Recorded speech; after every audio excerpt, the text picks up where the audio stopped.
Mary Very. Hey, slow the hell down, would you? I shouted at my friend as he sprinted past the encroaching trees that surrounded us. We'd been waiting for about half an hour, and I think he was starting to get impatient. He practically had to drag me and my other friend out here to show us some abandoned house in the middle of nowhere, and he knew that it was getting dark. I wasn't about to get lost out here for the night, not with it being a Sunday. My mum would raise hell if I missed any more school, and my dad would probably beat me with an inch of my life, him being the principal and all.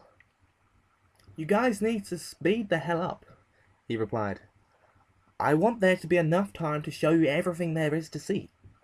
I rolled my eyes. It's just some old house in the woods, Scotty.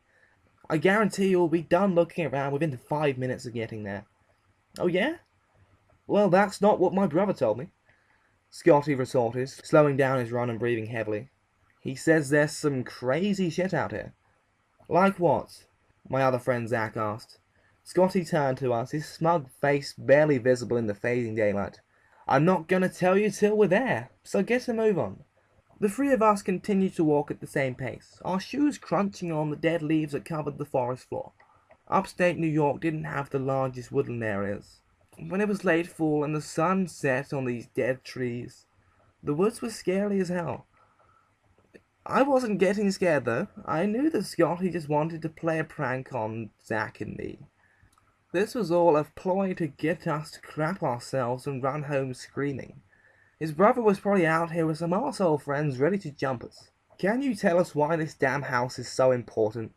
Zach finally asked, breaking the silence that only the distant crickets had been interrupting. Fine, I'll tell you the story behind this place. And we'll probably be there by the time I'm done. Scotty surrendered, turning to us and walking backwards. I kind of hoping he'd trip and fall flat on his arse. This used to be the house of Mary Very, he informed us with an eerie tone in his voice. Who's Mary Very? Zach asked. Even I turned and looked at him in surprise. Every kid in town knew about Mary. She'd been the meanest old crow I'd ever met. All the kids knew to stay away from her, because if you got too close, she'd smack you hard upside the head. No one would complain because she was so old and all. Disregarding Zach's ignorance, I said, Didn't realize she lived out here. What makes you think this is her old house? Wait a minute, who's Mary Very? Zach demanded. Scotty ignored him too, addressing me instead. I know it's her house, because my brother said it was. You can't be that stupid, I said, unconvinced. He could have been spouting a load of shit when he told you that. Who the hell is Mary Very? Zach repeated, clearly getting annoyed by our lack of explanation. However, we just kept ignoring him. I know he was telling the truth, because right after he told me, my dad brought him into the other room and started yelling at him. I don't think he wanted me to hear, but I could tell he was telling my big bro not to tell me about it. That's how I know he was on the up and up, Scotty explained. Yeah, that's some solid evidence right there, I laughed. Guys, Zach shouted at the top of his lungs, sending an echo through the woods and causing a murder of crows to fly out of their perch. Their claws drowned out the crickets for a moment before they faded away with the birds. We both turned to him. What? Who is Mary Very? He asked a final time. How have you never heard of her? Scotty asked. I guess it was before my family moved here, he explained. I'd forgotten he hadn't moved to town until after the old coot had bit the dust. Mary Very was the single most heartless bitch ever to live in this town. Once I saw her kick a puppy that was walking by. She used to smack kids around with her cane for no good reason, and always threatened us to stay away from her house, even though no one knew where she lived. Jesus, why'd she do that? Zach asked, amazed. Fuck if I know. The old bat didn't need a reason. She probably just did it because she could, Scotty replied. So why the hell are you dragging us to her house? I demanded. Exploring some dead woman's empty house was not how I wanted to spend my Sunday night. My friend snorted. Because now we can finally do what she always told us not to do. We can finally go on her lawn and into her house and break her windows and shit. It's the ultimate revenge. I gave him a deadpan stare. That's the dumbest thing I've ever heard. She's dead, you moron. Who cares what we do to her house? You're missing the big picture. Scotty smiled. There's got to be a reason she didn't want us coming around here. I bet there's some secret stash of treasure somewhere in that place. You know how old ladies don't trust the banks to keep their money safe after the Depression. She probably stuffed all her cash into her mattresses or something. Raising an eyebrow, I asked, even if that was true, you don't think the police found it already? Or the real estate people? Or even relatives? He went silent for a minute, contemplating it. Hey, I say it's worth a shot. Whoa. Scotty fell backwards, tripping over a small garden fence and landed flat on his ass. Zach and I couldn't help but laugh. You alright? I asked, holding a hand out. Scotty grasped it and we both pulled. Yeah, I'm fine. He groaned, a bit embarrassed, but otherwise uninjured. All three of us looked at the poorly kept garden. No plants grew anymore, just weeds popping out here and there in the dried up soil. We looked past a neglected garden and found an equally neglected lawn, which led up to a small, broken down old house. Fucking A! I told you it was out here! Scotty beamed victoriously, running past the garden and towards the house.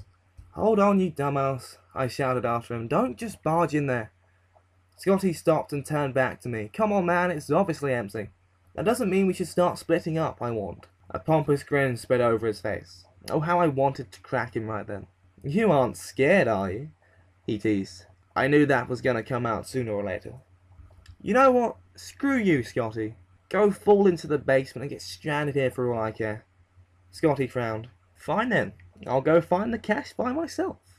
And you two won't get a penny of it. With that, he ran to the front door, kicking it and disappearing into the house. Great, I thought to myself. Should we go after him? Zach asked. I shook my head. That's just what he wants us to do. You realize he brought us out here to try and scare us, right? Yeah, I figured, he said, kicking the grass. Instead of following Scotty into the house, we walked around the circumference of the yard. It seemed like a perfect circle. There was the house in the middle, the garden to the south. There wasn't a road or even a walkway to be seen. How'd you get to the main road from here? I wondered out loud. I was thinking the same thing. An old lady couldn't have walked all the way to town from this place, right? Zach asked. I have no idea, I replied. It didn't make any sense. I'd never seen Mary Very drive a car before, but she couldn't have walked through these woods every day, not at her age. The sun had almost completely set, and the only light came from the soft glow of grey clouds overhead. Suddenly I felt a strong feeling to leave the woods. At that moment, it was the last place I wanted to be. We should go. Zach looked at me with surprise. What about Scotty? I turned to the house and cupped my hands over my mouth. Hey dickhead, we're leaving in 10 seconds, so you better get your ass out here if you don't want to walk through the woods alone. 15 seconds passed, and no sound came from the house. I turned and headed for the garden. You're leaving? Zach asked. I told him 10 seconds, and then gave him an extra 5. Hell yes, I'm leaving. I'd almost made it to the garden before realizing that I couldn't hear Zach's footsteps behind me. I turned once again to see him walking to the front door. What are you doing? I shouted. He turned to me, making sure he's okay. I slapped my hand to my face.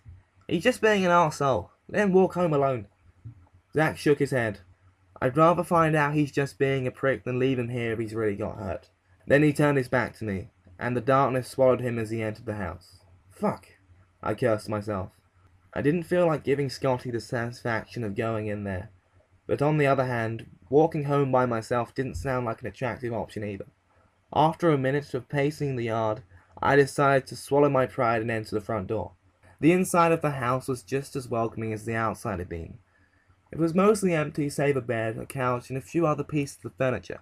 There was barely any light coming through the windows, the sun having already set. Remembering that I brought my cousin's old police flashlight he'd given me for a while back, I pulled it out and clicked the button, fully revealing the empty room. The room I was in seemed to be a living room connected to a kitchen. Nothing remained inside the house except for the aforementioned furnishings that must have been left behind after Mary Valley's death. What caused unease with me was the fact that Zach wasn't anywhere to be found. I walked in 2 minutes after him, yet he still managed to hide somewhere. I was beginning to think he'd been in cahoots with Scotty the whole time. Come on guys, this isn't funny, I shouted, louder than necessary. Nothing in the house stirred in reaction to my outburst. There were only 3 rooms that connected to the living room, and all 3 were completely empty. There weren't even any leftover items to be seen. After looking everywhere else, I finally found a single door along the wall of the kitchen area. But it was the only place they could have gone. I'd been in houses like this one before, and I knew that there were two possibilities of what was behind that door. Either it would open up into a closet, or the descending stairs of a basement. I tensed up, turned the knob, and opened the door, ready for the two arseholes to jump out. This didn't happen though. When I opened the door, only darkness greeted me. It was darkness, not merely the result of absence of light, but as if hell itself was sitting right beyond the threshold. Only 3 steps of the stairway were visible to me, the rest fading off into blackness.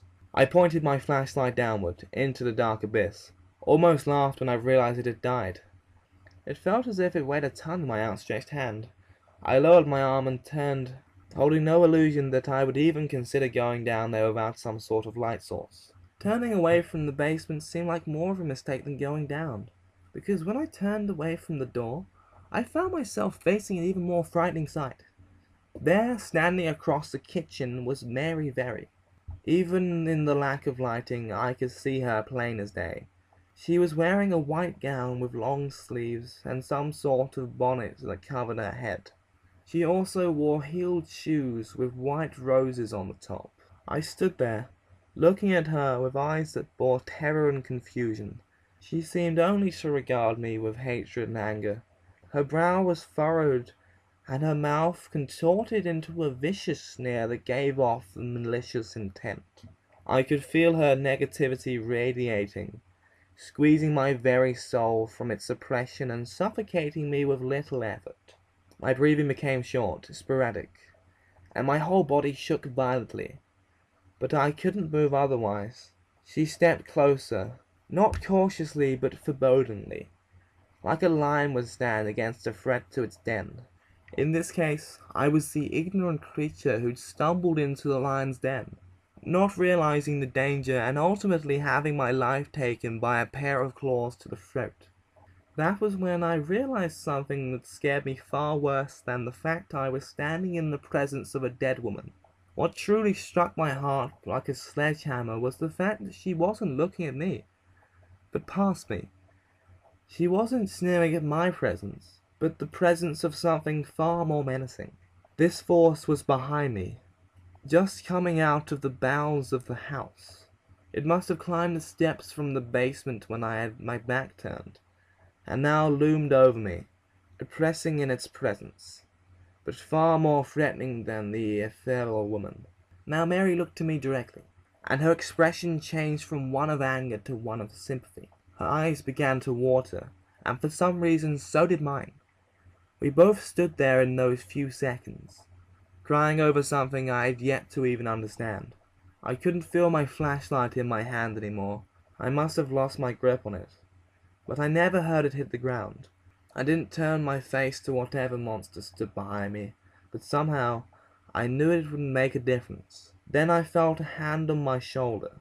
First it was just a firm grip, but then it squeezed hard, causing pain to shoot through my body. The pain only lasted a second or two though, because then I felt my head shake violently before I fell to my knees. Then I felt myself falling even further, plummeting into the pit of nothingness. I no longer felt pain or fear, or anything at all. I simply continued to fall all the way down through the plane of existence until there was nowhere else to go. Then my consciousness left me. I stared out the window of Mary's very old home. It was raining outside, and the water droplets that landed on the window slowly traveled down the glass, using various routes to get to the bottom. Outside there were police officers, EMT, and reporters, all gathering around the small woodland abode. Inside, I stood with 2 sheriff deputies on either side of me. I can't believe that psychopath was hiding out here all this time. They'd been looking for him for over 2 weeks after he escaped to Antica with those DeMarco brothers, one said, staring out the window. A police cruiser took a small road out of the forest that I hadn't seen there before. The back seat was occupied. Yeah, Richie Davis. He was in prison for 3 counts of attempted murder, the other replied. Looks like he was holding up in Mary's old basement when those boys came exploring. Did the investigators put it together? He shrugged. More or less. Richie didn't really keep anything to himself. He said the first boy entered the house alone when he strangled him to death and dragged him down into the basement. Apparently, he was down there cutting the first boy up when the second kid walked in. Richie snuck back upstairs and punched him in the face hard enough to knock him out cold, then quickly brought him down to the basement so he could finish up the first boy. Jesus, the first officer commented. Then the first boy came in and Richie cracked his skull open with a metal flashlight. The sick fuck said he'd only wanted to knock him out though, so he was still living when he cut into him. They don't make killers as twisted as this wacko. I can't believe he only got 40 years the first time they threw him in jail. Well, that's not going to happen this time. 2 kids dead, 1 in the hospital, a half-mutilated corpse. They'll give him the needle for sure after this. It would have been even worse if those hunters hadn't heard the screaming, stormed in on the prick and held him at gunpoint until the first responders could get there. It's weird though. The hunters said they heard a woman screaming, the one pointed out. Yeah, that is a little odd, the other replied. No doubt about it, the one nodded. Come on, Captain wants us to make a statement. The 2 officers left me by the window and went out to address the growing crowd of reporters who gathered outside. I turned away from the window once again, facing Mary Very. She looked at me with sorrow, but also with slight happiness. I was surprised that no sadness had taken me. I didn't feel much of anything. Scotty stood next to Mary, giving me an apologetic look. He must have felt like this was his fault. I smiled at him reassuringly, then took one last look outside as the 2 body bags were wheeled over to the waiting ambulance. Mary Very opened the basement door, where Scotty had met his end. But the basement was no longer there. Now it was a room of intense light, more powerful than any light I'd ever seen. Scotty immediately walked through the door, as if he knew what lay beyond. The light absorbed his figure until he was completely gone. Mary Very turned back to me smiling, and reached her hand out. I took it, hesitantly at first, but then with conviction. She gave my hand a soft but confident squeeze, emanating any remaining doubts I had. Whatever role she played while she was alive, I knew now she was my guide, here to escort me someplace else. I walked to her side and returned her warm smile with one of my own. Then together we stepped through the door, leaving this world behind and entering another.